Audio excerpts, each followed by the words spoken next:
Assalamu alaikum everybody. So today we will be discussing about Murabaha. Well, originally Murabaha is not an instrument of financing. It is simply a form of sale. So for example, I buy this phone for $100 and then I sell this phone to you, telling you that I bought it for $100 plus I'm adding $20 as my profit. So when you're buying this phone from me, you know the original cost price that I have, that I paid for, and then you also know the profit that I'm getting. You know both the things.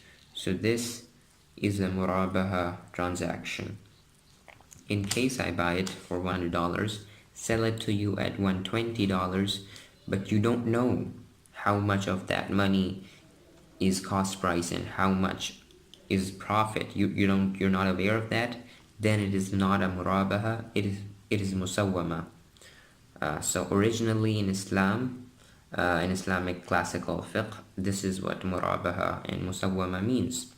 So how can murabaha be used as a tool of financing? Well, if you take the concept of murabaha and you take the concept of deferred payments, when you don't pay all the money at once, rather you pay it in installments. So if you take murabaha and deferred payments together, you combine it together, so it's murabaha on a deferred basis, then it becomes a very interesting way. It becomes a mode of financing in Islam. So how does this work? So for example, you want to buy a phone. Let's say this time it's a more expensive phone. It costs around $800 and you can't pay for that phone all at once. So you decide to buy the phone at EMI, at installments. But EMI costs you, or installments cost you interest, and you being a practicing Muslim don't want to pay that. So EMI seems to be a closed option for you. And not just for phone, if you want to buy a car, you want to buy a bike, you want to buy just about anything which you can't afford to pay at one go, so you have to pay in installments. But most of the installments take interest, they charge interest. So what is the Islamic alternative for this? Well, the Islamic alternative is murabaha on a deferred basis. So what happens is that, for example, what happens is that you want to buy an $800 phone. You can't buy it on EMI basis because it costs interest. So you turn to a bank and say, look, this is the phone XYZ. I want to buy it. It's $800. Can you provide it to me through Murabaha? So the bank will say, yeah, sure. The Islamic bank. So the Islamic bank will buy the phone for $800. And once the Islamic bank buys the phone for $800, at this moment of time, the phone is owned by the bank, and all the risks associated with owning any product is also on bank's shoulders. If the phone gets destroyed at this particular time, you will not have to bear that loss because it's not owned by you, it's owned by the bank. Now once the bank owns the phone, now because it owns a product, it can sell it to you at whatever price it wants. So now it will add a profit margin, say $50, and then say, I'm going to sell this phone to you for $850. And then you will buy that phone for $850. This is not interest. This is not interest because because the bank is not lending money. First of all, it's selling you a product, and the extra money is going to be charged by the bank anyways, and it's not going to increase or decrease with time. So for example, if the bank says that this is this is the phone, I bought it for $800, I'm going to sell it to you at $850, you have to pay the money within 7 months. So now the price is fixed. If you pay it before 7 months, you still have to pay $850. If you pay after 7 months, you still have to pay $850. So in case of default, how does Islamic Bank prevents default? That's a detailed discussion we'll go about. I'll make a separate video discussing Murabaha in much greater detail, but this is how Murabaha works. So now you will buy the phone from the bank at $850, and you will pay $850 over a course of a pre-agreed period of time. This cannot be ambiguous. It cannot be ambiguous. It has to be clearly defined that, deferred payment in Islam is allowed if the period of deferred payment is clearly defined and agreed upon by both the parties. So for example, 7 months, so bank say 7 months, you agree, okay, 7 months, so this is like this is it. In 7 months you have to pay the price. If you pay before 7 months, the price is still fixed. If you pay after 7 months, the price is still fixed.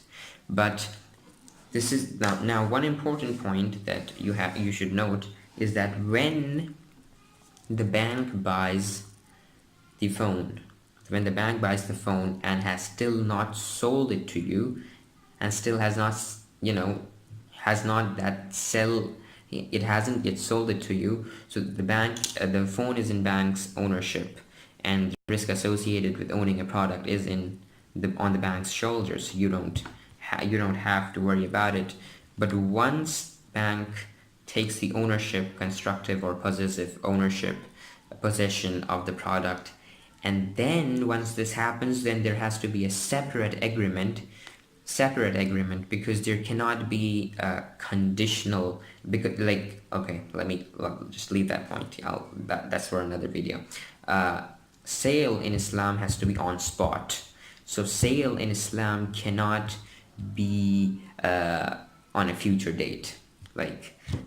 You can't say I'll sell this product to you on 20th of January 2020. No, sale has to be effected on spot.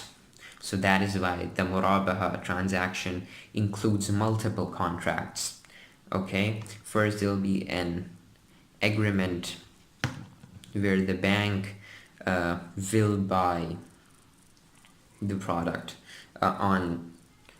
the bank will own the product, and then when the bank owns the product, then it will sell it to you, and then that selling agreement will be different. So when the bank has taken ownership of the product and possesses the product and has not yet sold it to you, then at that point of time, in that period of time, the risk of ownership is with the bank, and it is the risk which entitles the bank to earn the profit. In Islam, especially with regards to Murabaha, you have to take the risk in order to be entitled for the profit. So, and then when it sells it to you, then the risk of ownership is also passed on to you, the client of the bank. So these are two different these are two different circumstances which are both of these are there in a Murabaha transaction. And another very important point in Murabaha is that Murabaha can only be effected as a mode of financing in cases where there is an actual physical product which has to be sold.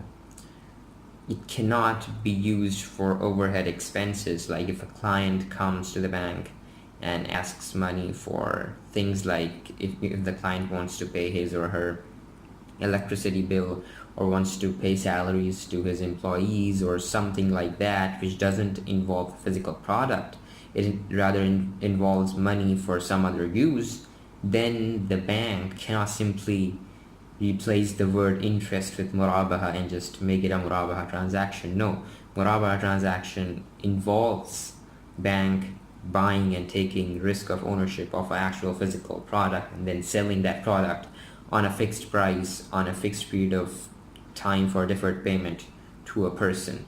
Many Islamic banks who claim to be Islamic do this kind of wrong thing, They just replace the words interest with something else of Arabic or Islamic terminology. But as far as Murabaha is concerned, you can't do this. It's actually supposed to be for a physical product. So this was a very brief overview of Murabaha. If you guys know more about Murabaha, I would love to learn from you. So you can leave your whatever you know in the comment section below. And also, I'm not sure, but I think I am the only one on YouTube who is like my channel is the only channel on YouTube which is dedicated especially to teaching or sharing knowledge about Islamic finance, specifically Islamic banking and its technicalities and how it can change the world for the better. So I would really urge you to subscribe and share this video, and I would really urge and ask for your support in this. May Allah bless us all. Assalamu alaikum.